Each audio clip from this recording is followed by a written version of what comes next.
एक बार की बात है, एक आश्रम के सभी बच्चे जब दूसरे कामों में लगे होते थे तो एक बच्चा एक कोने में बैठा चुपचाप अपने आप में खोया रहता था।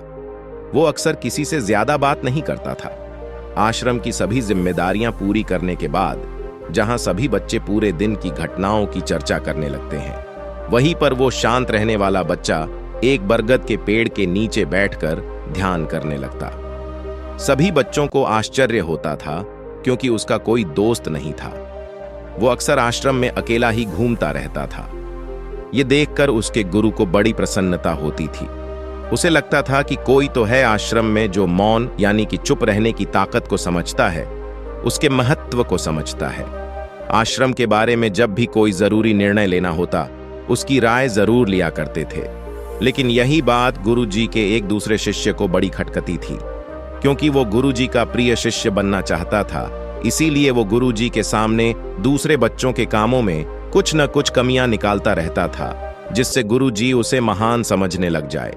अक्सर वो अपनी जिम्मेदारियां पूरी तरह से निभाने का दिखावा भी करता, चाहे उससे कोई सलाह ना भी मांगे, लेकिन फिर भी वो उन्हें अपनी सलाह देता रहता था।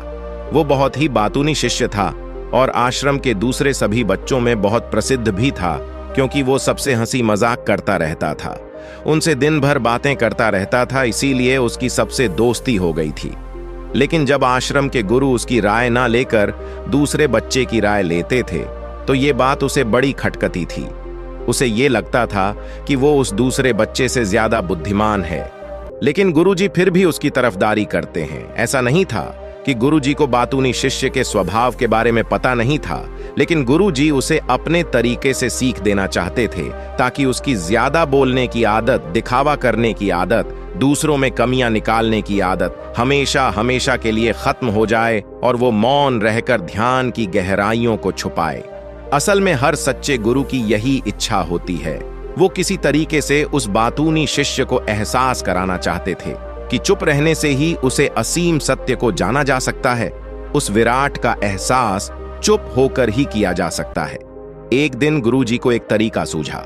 उन्होंने आश्रम के सभी बच्चों को अपने पास बुलाया और कहा कि मैं तुम सभी को दो दो हिस्सों में बांटकर अलग अलग गांवों में भिक्षा मांगने के लिए भेज रहा हूं, और जो भी दो बच्चे सबसे ज्यादा भिक्षा मांगकर लाएंगे, उन दोनों को आश्रम की सभी जिम्मेदारियां निभाने का मौका दिया जाएगा। अपनी बात जारी रखते हुए गुरुजी ने बताया कि भिक्षा मांगने से हमारा अहंकार खत्म होता है, इसीलिए हर शिष्य पूरे मन से भिक्षा मांगे। कोई भी इस काम को औपचारिकता में ना लें, वरना तो वो अपने जीवन का बहुत बड़ा ज्ञान खो देंगे। आश्रम के गुरुजी ने जानबूझकर बातूनी शिष्य और चुप रहने वाले शिष्य की जोड़ी बना दी।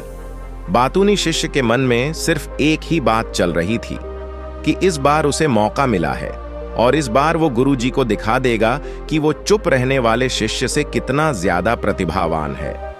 दोनों शिष्यों ने आपस में अपनी सहमति से निर्णय लिया कि दोनों गांव के अलग अलग जगह से भिक्षा मांगना शुरू करेंगे, ताकि भिक्षा मांगने का काम जल्दी खत्म किया जा सके। चुप रहने वाला शिष्य हर द्वार पर जाकर अपने हाथ जोड़कर अपना भिक्षा का पात्र उनके सामने कर देता। उसके चेहरे पर एक सादगी और उसकी आंखों में एक एकांत होता था, जिससे भिक्षा देने वाले उसे भिक्षा देकर अपने आप को अनुग्रहित समझते थे।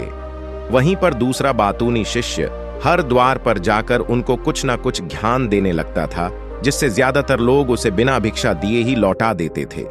पूरे गांव में भिक्षा मांगकर जब दोनों गांव के बीच में मिले तो बातूनी शिष्य ने देखा कि चुप रहने वाले शिष्य के पास उससे दुगुनी भिक्षा थी।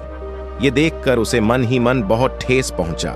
लेकिन जब वो दोनों भिक्षा का सामान लेकर आश्रम की तरफ जा रहे थे, तब बातूनी शिष्य को एक चालाकी सूझी।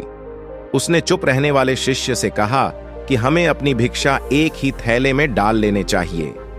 गुरुजी ने हम दोनों को एक साथ भिक्षा लाने के लिए कहा था। चुप रहने वाले शिष्य ने बिना कुछ बोले अपनी सारी भिक्षा उसके थैले में डाल दी। बातूनी शिष्य मन ही मन बहुत खुश हो रहा था कि अब गुरुजी को यह पता नहीं चलेगा कि ज्यादा भिक्षा हम में से किसने मांगी। उसे लग रहा था कि गुरुजी मुझे इससे कम प्रतिभावान समझेंगे, इसीलिए उसने ये तरकीब लगाई।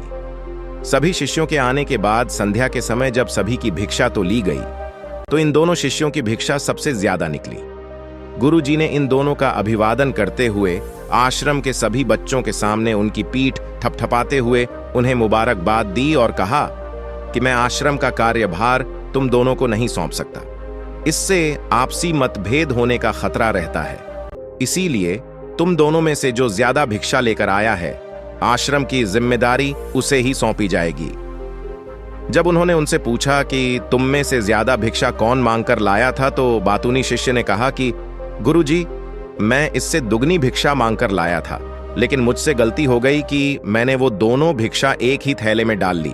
मुझे नहीं पता था कि आप ऐसा निर्णय लेने वाले हैं, वरना तो मैं अपनी शिक्षा का थैला अलग ही रखता। इस पर गुरुजी ने चुप रहने वाली शिष्य से पूछा कि क्या तुम इसके बाद से सहमत हो? क्या तुम इससे कम भिक्षा लेकर आए थे? ये सुनकर चुप रहने वाले शिष्य ने कहा कि गुरुजी, मेरे पास ऐसा कोई साधन नहीं है जिससे मैं ये साबित कर पाऊं कि मैं इससे ज्यादा भिक्षा लेकर आया था।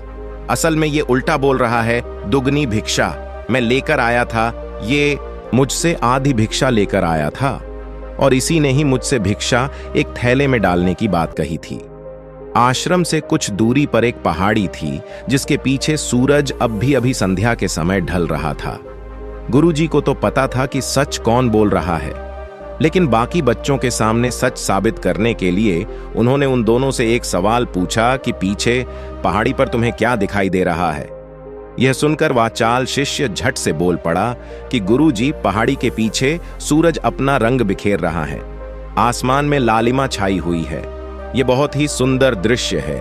वो तो और भी बहुत कुछ कहना चाहता था, लेकिन गुरुजी ने उसे चुप करते हुए दूसरे शिष्य से जवाब जानने के लिए जब उसकी तरफ देखा तो उसकी आंखों में आंसू भरे हुए थे। श्रद्धा, भक्ति और प्रेम से उसकी आंखें भर आई थीं। गुरुजी को उससे पूछने की जरूरत ही नहीं पड़ी। गुरुजी ने सभी बच्चों को संबोधित करते हुए कहा कि मैंने सवाल किया था कि पहाड़ी के पीछे तुम्हें क्या दिखाई दे रहा है। ज्यादातर लोगों को यही दिखाई देगा कि एक बहुत सुंदर दृश्य है, लेकिन मजे की बात यह है कि सुंदरता बोलकर नहीं बताई जा सकती, उसे महसूस किया जा सकता है और सामने वाला उस सुंदरता को आपकी आंखों में देख पाता है। चुप रहने वाले शिष्य की तरफ इशारा करते हुए गुरुजी ने कहा कि असल में सुंदरता इसी बच्चे ने देखी है। दूसरे बच्चे ने सिर्फ सुंदरता की उपव्याख्या की है, लेकिन इसने वास्तविकता में उस सुंदरता को महसूस किया है। अपने आप को ऊंचा दिखाने की सभी कोशिशें नाकाम होती देख वाचाल शिष्य वहीं पर फूट फूट कर रोने लगा। उसको चुप कराते हुए गुरुजी ने कहा कि बेटा, मुझे पहले से पता था कि तुम झूठ बोल रहे हो, लेकिन मैं तुम्हें उस झूठ का एहसास कराना चाहता था। सभी बच्चों को संबोधित करते हुए गुरुजी ने बताया कि शब्द जाल की तरह होते हैं। हमारे ज्यादा बोलने की वजह से बहुत सारी समस्याएं पैदा होती है। जब कोई आदमी एक बात को बढ़ा चढ़ाकर बोल देता है तो उसे सिद्ध करने के लिए वो शब्दों के जाल में फंसता चला जाता है और इसी वजह से अंतर्मुखी होने की बजाय वो बहिर्मुखी होता चला जाता है। वहीं पर जिस भी व्यक्ति को अपनी अंतर यात्रा करनी होती है, उसे सबसे पहले चुप रहना सीखना होता है। जरूरत से ज्यादा बोलना या फिर हर वक्त बोलते ही रहना, ये सब हमारी अंतर यात्रा में बाधा बन जाती है। जब आप चुप रहने का अभ्यास करते हैं तो आप अपने साथ वक्त बिताने लगते हैं, जिससे कि आप अपने एकांत को जान पाते हैं। और एक बार अगर मन में एकांत स्थापित हो जाए तो आपकी आंखों में, आपके चेहरे पर वो सादगी, वो एकांत, वो स्पष्टता की झलक, सब कुछ सामने नजर आने लगता है। कुछ साबित करने को नहीं रह जाता, कुछ बताने को नहीं रह जाता, सब कुछ आंखों में देखा जा सकता है। चुप रहने वाले शिष्य की तरफ इशारा करते हुए गुरुजी ने कहा कि अभी जो दृश्य है इस बच्चे ने देखा, वो ज्यादा बोलने वाला आदमी कभी नहीं देख पाएगा। वो अपनी बुद्धि से तर्क वितर्क करता रहेगा कि उसे क्या क्या दिखाई दे रहा है, लेकिन उसमें से वो महसूस कुछ भी नहीं कर पाएगा। उसे दिखाई दे जाएंगे पहाड़, सूरज या फिर उसकी लालिमा, लेकिन उस सुंदरता को, उस विराट को, उस अद्वैत को वो कभी नहीं देख पाएगा। अगर चुप रहने की कला सीखनी है तो तुम्हें सबसे पहले एक बात ध्यान रखनी होगी कि तुम्हें किसी को भी प्रभावित करने की कोशिश नहीं करनी है। ज्यादातर लोग इसी वजह से ज्यादा बोलते हैं, क्योंकि वो दूसरों को प्रभावित करना चाहते हैं, अपने आप को साबित करना चाहते हैं, और उस साबित करने के चक्कर में वो शब्दों के जाल में फंसते चले जाते हैं और धीरे धीरे वहीं उनकी आदत बन जाती है। अगर कोई व्यक्ति दूसरों को प्रभावित करना चाहता है तो वो कितने लोगों को प्रभावित कर पाएगा। उसकी ये भूख बढ़ती जाएगी और वहीं संसार में सभी को कभी भी प्रभावित नहीं कर पाएगा। इसलिए यह समझने की बात होती है कि बहिर्मुखी होने की बजाय हम अंतर्मुखी होकर अपने आप को समझ सकते हैं। अपनी बातों को खत्म करते हुए गुरुजी ने अपना आखिरी संदेश दिया। उन्होंने बताया कि अगर कोई व्यक्ति ज्यादा समय तक चुप नहीं रह सकता तो उसे थोड़े समय से अभ्यास करना चाहिए। निश्चित संकल्प लेकर किसी व्रत की भांति दिन में कुछ समय या फिर हफ्ते में कुछ समय या फिर एक दिन चुप रहने का अभ्यास जरूर किया जाना चाहिए।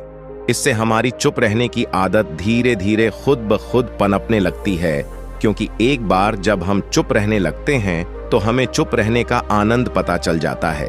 उसके बाद हमें प्रयास नहीं करना पड़ता, बल्कि हमारा मन आनंद की तरफ अपने आप बढ़ता चला जाता है। चुप रहने की कला सीखने के बाद आपकी बुद्धिमानी और आपकी स्पष्टता दोनों में बहुत ज्यादा फायदा होगा। वास्तविकता में जिसे दर्शन कहते हैं वो मौन रहकर ही किया जा सकता है। इसके बाद सभी बच्चों से कुछ समय चुप रहने का संकल्प लेकर गुरुजी ने अपनी बात खत्म कर दी और सभी बच्चे रात्रि का भोजन करने के लिए एक साथ भोजन कक्ष में पहुंच गए।